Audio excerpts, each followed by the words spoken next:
허락하신 하나님의 말씀은 로마서 8장 26절로 30절까지의 말씀입니다. 이와 같이 성령도 우리의 연약함을 도우시나니 우리는 마땅히 기도할 바를 알지 못하나 오직 성령이 말할 수 없는 탄식으로 우리를 위하여 친히 간구하시느니라. 마음을 살피시는 이가 성령의 생각을 아시나니 이는 성령이 하나님의 뜻대로 성도를 위하여 간구하심이니라. 우리가 알거니와 하나님을 사랑하는 자, 곧 그의 뜻대로 부르심을 입은 자들에게는 모든 것이 합력하여 선을 이루느니라. 하나님이 미리 아신 자들을 또한 그 아들의 형상을 본받게 하기 위하여 미리 정하셨으니 이는 그로 많은 형제 중에서 맏아들이 되게 하려 하심이니라. 또 미리 정하신 그들을 또한 부르시고 부르신 그들을 또한 의롭다 하시고 의롭다 하신 그들을 또한 영화롭다 하셨느니라. 바울은 지금까지 로마서를 통해 그리스도인들에게 심판에서 구원에 대한 소망을 확신시켜주기 위해 오늘 본문의 말씀을 이어오고 있습니다. 그는 이제 그리스도인으로서의 소망에 대한 구체적인 근거와 놀라운 사실을 우리 앞에 말씀합니다. 그리고 지난 본문인 17절 말씀을 통해 먼저 영광을 나누려면 그리스도인의 고난을 함께 나누는 것이 필요하다는 것을 우리에게 말씀해 주었습니다. 그리고 이어지는 본문에서는 그리스도인의 장래의 영광에 대해 설명합니다. 그리고 이것을 강조하기라도 하듯이 18절에서 우리에게 나타날 영광으로 시작해 30절에 의롭다 하신 그들을 또한 영화롭게 하셨느니라로 마칩니다. 그러나 이 모든 영광은 장래에 있을 일입니다. 따라서 오늘 말씀을 통해 바울은 고난 중에 있는 그리스도인들에게 미래의 영광에 대해 기대하면서 살아갈 것과 이 모든 과정을 위해 성령님께서 도우실 것이라는 사실을 우리에게 독려합니다. 피조물이 탄식하고 그리스도인들이 탄식합니다. 그리고 이와 같이 성령도 탄식하십니다. 26절 말씀입니다. 이와 같이 성령도 우리의 언약함을 도우시나니 우리는 마땅히 기도할 바를 알지 못하나 오직 성령이 말할 수 없는 탄식으로 우리를 위하여 친히 간구하시니라. 그러나 성령의 탄식은 피조물들의 탄식과는 다릅니다. 피조물들의 탄식은 고난으로 인한 신음이고 반응이지만 성령의 탄식은 고난의 시간에 있는 우리를 위한 탄식이었습니다. 소망이 고난의 시간을 견디게 하듯이 성령도 우리의 연약함의 시간을 견딜 수 있도록 돕고 계신 것입니다. 성령의 도우심이 우리에게 있지 않았다면 우리는 마땅히 무엇을 기도해야 하는지조차 알지 못하는 연약한 존재입니다. 따라서 성령님의 탄식이 반드시 우리를 위해 함께 있어야 하는 것입니다. 그런데 이 성령님의 탄식이 하나님의 뜻에 완전히 일치한다는 27절의 증언은 우리에게 큰 힘이 됩니다. 27절 말씀에 마음을 살피시는 이가 성령의 생각을 아시나니 이는 성령이 하나님의 뜻대로 성도를 위하여 간구하심이니라 라고 말씀합니다. 마음을 살피시는 하나님께서 그리스도인들을 위한 성령님의 기도를 들으시고 응답하십니다. 바라는 것조차 정확히 알지 못하는 우리의 무능력조차도 하나님의 완전하신 뜻을 따라 행하시는데 우리의 삶에서 방해가 되지 못한다는 것입니다. 우리는 그 주어진 상황에서 무엇을 기도해야 하는지 알지 못하지만 성령님께서는 아십니다. 그리고 그의 기도는 우리를 위한 주님의 뜻과 완전하게 조화를 이룹니다. 예수님께서 우리의 구원의 보증을 위해 기도하신 것과 같이 성령도 구원을 위해 우리를 준비시키시면서 우리의 마음속에서 우리를 위해 간구하고 계십니다. 그리스도인들의 고난 가운데 성령님의 간구하심은 큰 위로가 됩니다. 그와 함께 우리에게 위로가 되는 또 다른 한 가지는 하나님의 섭리입니다. 28절 말씀에 우리가 알거니와 하나님을 사랑하는 자, 곧 그의 뜻대로 부르심을 입은 자들에게는 모든 것이 합력하여 선을 이루느니라 라고 말씀합니다. 이 본문에 대한 다양한 번역이 존재하는데 종합해서 해석해 본다면 모든 것이 하나님을 사랑하고 그 목적에 따라서 부르심을 받은 사람들의 선, 곧 하나님이 우리를 위해 예정하신 마지막 영광을 이룬다는 것을 우리는 알고 있다는 것입니다. 그런데 어떤 관점에서 본문을 보고 있는지에 따라서 그 의미와 그렇게 만나는 말씀의 강도가 달라지기도 합니다. 영어에는 한국말엔 없는 강세라는 것이 있습니다. 어디에 강세를 두고 발음하는지에 따라서 그 의미와 뜻이 달라질 때가 있습니다. 우리말에는 강세는 없지만 띄어쓰기가 있습니다. 어디를 띄어쓰는지에 따라서 의미가 달라집니다. 예를 들어 못 만들어 오세요 라는 말이 무슨 의미인지 그 문장만 가지고 우린 알 수 없습니다. 몸을 만들어 오시라는 헬스장의 광고일 수도 있지만 몸만 들어오면 된다는 다른 가구나 전자제품이 다 갖추어진 원룸의 광고일 수도 있기 때문입니다. 똑같은 말, 똑같은 글이지만 강조점에 따라서 읽는 사람의 마음과 심정에 따라서 그 생각과 관점에 따라서 받아들여지는 의미는 180도로 달라지게 됩니다. 오늘 본문인 로마서 8장 28절의 말씀은 사람들이 다 좋아하는 말씀입니다. 합력하여 선을 이룬다는 말이 좋은 것이 주어진다는 의미를 갖고 있기 때문입니다. 우리들은 끝이 좋기를 원합니다. 무슨 일이 있더라도 끝이 좋으면 다 좋다고 생각합니다.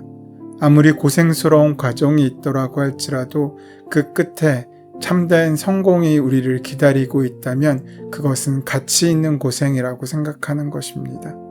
뭐든지 이득을 보는 것이라면, 주어지는 것이라면, 얻어지는 것이라면 다 좋아합니다.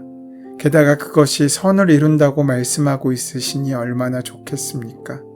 그래서 우리는 본문의 말씀 28절의 말씀을 읽을 때마다 선을 이룬다는 데 강조점을 두려고 합니다.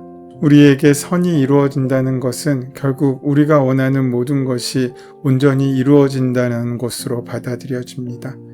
따라서 선을 이룬다는 것의 강조가 하나님께 있지 않고 다른 사람들에게 있지 않고 자신이 중심이 될 때 협력이란 내가 누군가를 돕는 것이 아니라 내가 하나님을 돕는 것이 아니라 남이 또 하나님이 나를 돕는 것으로 받아들여지게 되는 것입니다.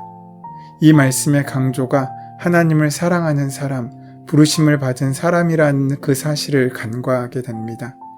역대하 7장 14절에는 이러한 말씀이 있습니다.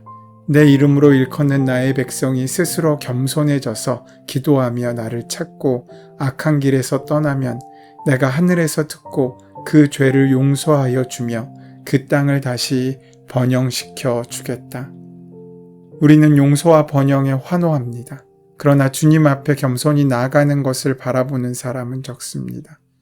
여호수아서 1장 9절은 너는 두려워하거나 낙담하지 말아라.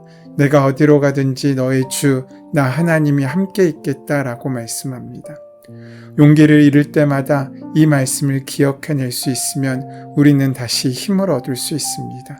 그런데 이 말씀의 근거가 되는 바로 전절은 이렇게 말씀합니다. 말씀을 늘 읽고 밤낮으로 그것을 공부하여 이 율법책에 쓰여진 대로 모든 것을 성심껏 실천하여라. 이 말씀에 집중하는 사람은 많지 않습니다. 하나님이 나와 함께 하셔서 내가 원하는 것을 이루는 데는 관심이 있고 그것은 마음에 새겨두지만 그것을 이루기 위해 말씀을 늘 읽고 그것을 공부하고 율법책에 쓰여진 대로 살아가는 삶에 집중하는 것은 많지 않다는 것입니다. 세계에서 가장 큰 교회를 만드신 어떤 대형 목사님의 삼박자 축복론의 핵심 인용구는 요한 3서 1장 2절입니다. 내가 범사에 잘되고 강건하기를 내가 간구하노라. 이 말씀에 내 영혼이 잘됨 같이라는 말이 있음을 우리는 잊고 싶어 합니다. 내 영혼이 하나님과 동행하고 내 영혼이 주님께 순종하며 깊은 관계성을 맺는 일이 나의 범사에 잘됨과 가장 깊은 관계가 있다는 사실을 외면하고 있는 것입니다. 하나님을 사랑하는 자만이 온전한 대인관계를 할 수 있으며 하나님을 사랑하는 자만이 참된 합력의 도구가 됩니다. 물론 사람은 누구나 협력하지만 우리 안에 이기심과 교만함은 온전히 협력을 이루지 못하게 방해하기도 합니다. 이기심의 협력은 협력이 아니라 야합일 뿐입니다. 하나님을 사랑하는 자만이 그 이기심을 버리고 온전히 서로를 도울 수 있게 되는 것입니다. 그리고 그 협력에서 선이 나옵니다. 하나님의 뜻으로 모인 사람들에게 하나님의 선하심이 임하게 되는 것입니다.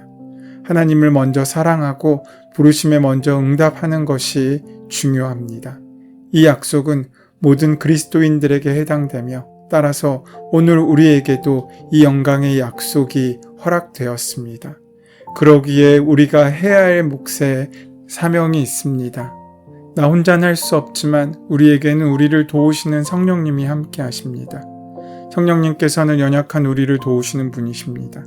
우리가 얼마나 연약한 존재입니까? 얼마나 깨지기 쉬운 질그릇과 같은 존재입니까? 아무리 건장하여도 감기만 들어도 이불을 뒤집어 쓰고 골골합니다. 조그마한 가시에 찔려도 그 손에 생채기 때문에 아무것도 못합니다. 조금만 낙심해도 이리 갈까 저리 갈까 시험에 듭니다. 이렇듯 우리는 외적으로나 내적으로나 연약한 존재입니다. 그러하기에 우리는 성령의 도우심이 필요합니다. 고린도후서 12장 9절 말씀입니다. 내게 이르시기를 내 은혜가 내게 족하도다. 이는 내 능력이 약한 데서 온전하여 짐이라 하신지라. 이러므로 도리어 크게 기뻐함으로 나의 여러 약한 것들에 대하여 자랑하리니 이는 그리스도의 능력으로 내게 머물게 하려 함이라. 바울은 육체가 약했습니다. 그러나 그 약함 때문에 하늘의 신령한 은혜를 체험할 수 있었습니다. 그래서 육체의 강함을 자랑한 것이 아니라 약함을 자랑하는 사람이 되었습니다. 사랑하는 여러분, 여러분의 약점은 어디에 있습니까? 하나님께서 그것을 자랑거리로 바꿔주실 것입니다. 그런데 그 약점이 자랑거리가 되기 위해서는 온전히 성령을 의지해야 합니다. 무릎 꿇고 간구하며 성령을 구해야 할 수 있다는 것입니다. 그때 주님께서 우리와 함께 하실 때 우리는 더 이상 약한 존재가 아닌 강한 존재로 살 수 있습니다. 한 장의 종이는 아이도 찢을 수 있을 만큼 약합니다. 그러나 이 약한 종이 한 장을 벽에 붙이면 누구도 그 종이를 찢을 수 없습니다. 이처럼 우리는 약하지만 하나님께서 우리를 보호하시면 우리는 세상이 어쩔 수 없는 강한 사람이 되는 것입니다. 그러하기에 위기가 기회가 되는 것입니다. 질병이 축복이 되는 것입니다. 그리고 성령은 우리를 위하여 친히 간구하십니다. 26절 말씀을 다시 보시기 바랍니다. 이와 같이 성령도 우리의 연약함을 도우시나니 우리가 마땅히 빌 바를 알지 못하나 오직 성령이 말할 수 없는 탄식으로 우리를 위하여 친히 간구하시느니라. 성령께서 우리를 위해 친히 기도하시고 간구하신다고 말씀합니다. 나를 위해서 성령께서 친히 기도하신다고 약속하십니다. 그냥 말 한마디 건네는 것이 아니라 탄식하시면서 울면서 안타까워하시며 진심으로 기도하신다는 것입니다. 그 누가 나를 위해 울어주겠습니까? 그런데 성령님께서는 그런 나를 위해 울어주신다고 약속하십니다.